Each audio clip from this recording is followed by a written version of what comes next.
জামায়াত ইসলামীর যে ছাত্র সংগঠন ইসলামী ছাত্র শিবির, আমরা সাধারণত শিবির বলি তাদেরকে চিনি। এই শিবিরের রাজনীতি নিয়ে বাংলাদেশে বহু বিতর্ক রয়েছে। আর হাল আমলে এই গণ অভ্যুত্থানের পর শিবিরকে নিয়ে একেবারে আলোচনা ভীষণ রকম তুঙ্গে, জামাতকে নিয়ে আলোচনা তুঙ্গে, তবে শিবিরের বিভিন্ন কর্মকাণ্ডে রীতিমতো বোমা ফাটিয়েছে আমাদের রাজনীতির অঙ্গনে। এই যে একটি গণ অভ্যুত্থান হলো, যেটিকে কোটা বিরোধী আন্দোলন বা বৈষম্য বিরোধী আন্দোলন হিসেবে আমরা বলার চেষ্টা করছি।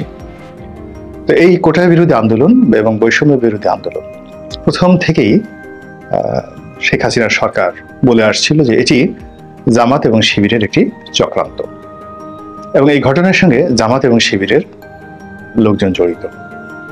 আর অন্যদিকে আমরা সাধারণ যারা আমজনতা, তাদের বক্তব্য ছিল যে না, এটা একটা নিপাট নির্ভেজাল আন্দোলন, সাধারণ ছাত্রদের আন্দোলন, এবং এই আন্দোলনে যে বিষয়টি নিয়ে ছাত্ররা দাবি জানাচ্ছে এটি বলতে গেলে গণদাবি এবং নিষ্পাপ দাবি। এটি যদি সরকার মেনে নেয় সরকারের কোনো অসুবিধা হবে না। তো সেই আন্দোলনকে তাচ্ছিল্য করা শুরু করলো এবং আন্দোলনকারীদেরকে রাজাকার বলা হলো, আলবদর বলা হলো, আর শামস বলা হলো, রাজাকারের বাচ্চা বলা হলো। এবং সেটায় এই আন্দোলনকারী যারা নেতা সমন্বয়ক, তাদেরকে রাজাকারের বাচ্চা বলার কারণে, অর্থাৎ ৭১ তো যারা রাজাকার ছিলেন সবাই জামাতের কর্মী, আর জামাতের ছেলে সন্তানেরা সাধারণত শিবির করে। তো এই কথাটি যখন রাজাকারের বাচ্চা হিসেবে গালি দেওয়া হলো, সাধারণ মানুষ খুব রাগ করলেন, অস্বাভাবিক রাগ করলেন আওয়ামী লীগের প্রতি। এবং অন্যান্য যারা, বিশেষ করে বিচারপতি মানিক, অন্যান্য যারা এই রাজাকারের বাচ্চা শব্দটিকে বারবার ম্যাটারালাইজ করার চেষ্টা করেছে, মার্কেটিং করার চেষ্টা করেছে, তাদের প্রতি জনগণের ক্ষোভ একেবারে চরমে পৌঁছালো।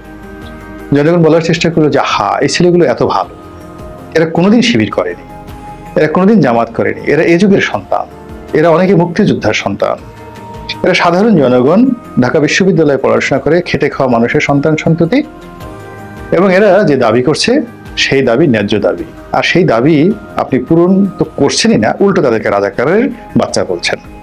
তো মানুষ এটাকে খুব গায়ে নিল, নেয়ার পরে বলে যাচ্ছে ঠিক আছে, আপনি যখন বলছেন রাজাকারের বাচ্চা, আমরা সবাই রাজাকার, তুমি কি আমি কে, রাজাকার রাজাকার, এবং তুমি কি আমি কি, রাজাকার রাজাকার, এই কথা বলতে বলতে বাংলাদেশে একটা রীতিমতো বিপ্লব হয়ে গেল, গণ বিপ্লব হয়ে গেল, এবং শেখ হাসিনা পালাতে বাধ্য হলেন। এরপর একটার পর একটা ঘটনা ঘটে যাচ্ছে অস্বাভাবিক। যেমন একেবারে শেষ থেকে শুরু করি। শেষটা হলো জাতিসংঘের সাধারণ পরিষদে ভাষণ দেওয়ার জন্য ডক্টর মোহাম্মদ ইউনূস আমেরিকাতে গিয়েছেন। তো সেখানে তিনি ৩ জন সমন্বয়কে নিয়ে গিয়েছেন, এবং সেখানে ক্লিনটন ফাউন্ডেশন যেটা রয়েছে সেখানে তিনি বক্তব্য দিচ্ছিলেন। এবং ইংরেজিতে তার যে বক্তব্য, সেই বক্তব্যের মূল কথা হলো যে গণ অভ্যুত্থানটি বাংলাদেশে হয়েছে এটি সুচিন্তিত, হঠাৎ করে হয়নি, দীর্ঘদিনের চিন্তার ফসল, বোঝার চেষ্টা করুন, সুচিন্তিত। দ্বিতীয়ত, এটার পিছনে অনেকেই কাজ করেছে, ওয়েল প্ল্যান্ড, সুচিন্তিত, ওয়েল প্ল্যান্ড, এবং যে যার মতো জায়গা থেকে এটার পিছনে রসদ যোগানো হয়েছে। যদি এটাকে ভাব সম্প্রসারণ করা, অর্থাৎ একটা আন্দোলনকে ম্যাটেরিয়ালাইজ করার জন্য যে সকল লজিস্টিক সাপোর্ট লাগে তা দেওয়া হয়েছে, তারপর লজিস্টিক সাপোর্টটাকে বাস্তবায়ন করার জন্য যে শ্রম দরকার, যে সাংগঠনিক ভিত্তি দরকার, সেটা হয়েছে, আর তার আগে একটা পরিকল্পনা হয়েছে। এবং এই কথা যদি আপনি বলেন, তাহলে এই যে একটা আন্দোলন, সরকার পতন হলো, যেটিকে আমরা সাধারণ জনগণ কোটা বিরোধী আন্দোলন হিসেবে মনে করেছি, কেবলই কোটা বিরোধী আন্দোলন হিসেবে মনে করেছি, আর শেখ হাসিনার 14 গোষ্ঠী উদ্ধার করেছি যে তিনি কেন এদেরকে রাজাকারের বাচ্চা বললেন। কিন্তু এখন দেখা গেল যে না, এটার পেছনে বহু জনের বহু সাহায্য সহযোগিতা ছিল। কিন্তু সমস্যা বাঁধল যে গণ অভ্যুত্থান হয়ে যাওয়ার পরে সমন্বয়ক যারা ছিলেন এই কোটা বিরোধী আন্দোলনের, তারাই সর্বময় কর্তা হয়ে গেলেন, এবং সব কাজের কাজে তাদেরকে বাদ দিয়ে কোনো কাজ করা যাবে না, তাদেরকে বাদ দিয়ে কোনো কিছু করা যাবে না। এবং এখনো তারা ঠিক আগের মতো পারছেন না, কিন্তু এখনো তারা অনেক কিছু নিয়ন্ত্রণ করার চেষ্টা করছেন। এর ফলে এখানে গণ অধিকার পরিষদ থেকে শুরু করে রাজপথে জুনায়েদ সাকি, অন্যান্য যে সকল রাজনৈতিক দল, এমনকি এবি পার্টি, তারা সবাই এটার বিরোধিতা করছেন, যেন it's not the fair way. আমরা সবাই যার যার মতো করে চেষ্টা করেছি, এমনকি ববি হাজ্জাজ, তার দল আন্দালিব রহমান পার্থ, তিনি গ্রেপ্তার বরণ করেছিলেন, তারপরে গণ অধিকার পরিষদ দুটো অংশ, একটা হলো ভিপি নুরের একটা অংশ, আর একটা হলো রেজা কিবরিয়ার। তো রেজা কিবরিয়ার অংশের আরেকজন নেতা জনাব তারেক, তিনি তো একেবারে লাঠি সোঁটা নিয়ে রাস্তায় নেমেছেন, এবং সেই অবস্থাতে তার সেই লাঠি হাতে তার যে স্লোগান, এটা রীতিমতো ভাইরাল হয়েছে এবং তিনি গ্রেপ্তার বরণ করেছেন। তো যখন সমন্বয়করা বলার চেষ্টা করলেন যে তারাই সবকিছু করেছেন, তখন অনেকে সেটা বিরোধিতা করলো, প্রথমে আস্তে আস্তে, এখন জোরে জোরে। দ্বিতীয়ত সমন্বয়করা বিভিন্ন রাজনৈতিক দলগুলোকে কটাক্ষ করে কথা বলা শুরু করলেন, যেমন তারেক রহমান সাহেবকে নিয়ে কথা বলেছেন, বিএনপিকে নিয়ে কথা বলেছেন। তখন বিএনপির পক্ষ থেকেও বিরক্তি প্রকাশ করা হলো, এবং তারা এই আন্দোলনের দুটো পার্ট, একটা হলো এই আন্দোলনের যে ক্ষেত্র, এটি বিএনপি, জামাত, অন্যান্য যে সকল বিরোধী দল সুদীর্ঘ কাল ধরে রাজপথে আন্দোলন করে তারা এরকম একটা পরিস্থিতি তৈরি করেছেন। দ্বিতীয়ত, ঠিক এই আন্দোলনটিতে একেবারে আন্দোলনের চূড়ান্ত মুহূর্তে জনাব তারেক রহমান সাহেব বিভিন্নভাবে লজিস্টিক সাপোর্ট দিয়ে এই আন্দোলনকে তার অবস্থান থেকে সফল করার জন্য সর্বোচ্চ চেষ্টা করেছেন, এবং এই কথা এখন সবাই বলার চেষ্টা করছে। তো এর বাইরে যেটি হলো যে এই আন্দোলনের সাথে তাহলে কি কেবলমাত্র বিএনপি বা সমন্বয়কারীদের যোগাযোগ আছে?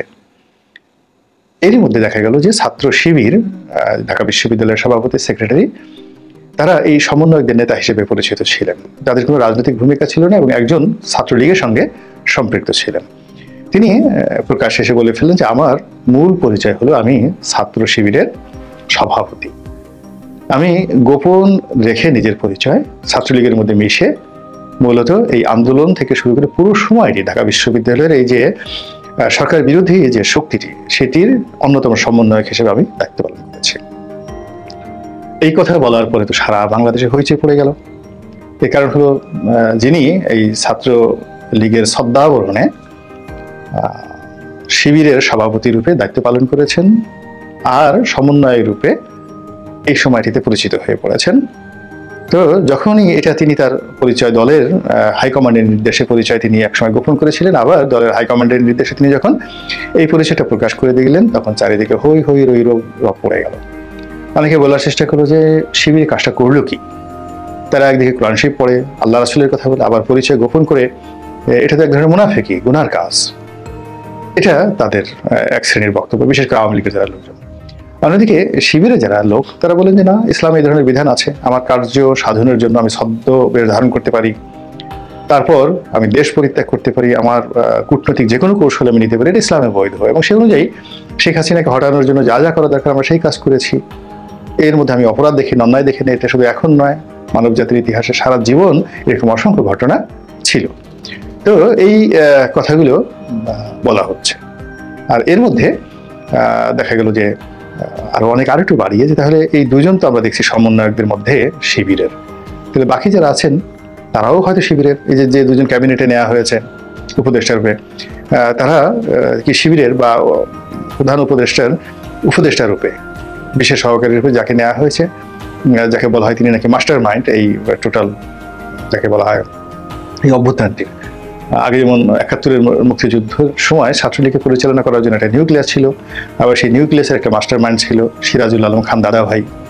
এখন এ যুগের কোসি কাসাদের দাদা ভাই রূপে নতুন যার নাম বলা হচ্ছে, তিনি আমাদের এই ডিপার্টমেন্টের ছোট ভাই, আইন ডিপার্টমেন্টের ছোট ভাই। তো তার রাজনৈতিক পরিচয় কি? তিনি কি শিবিরের লোক নাকি শুধুই সমন্বয়?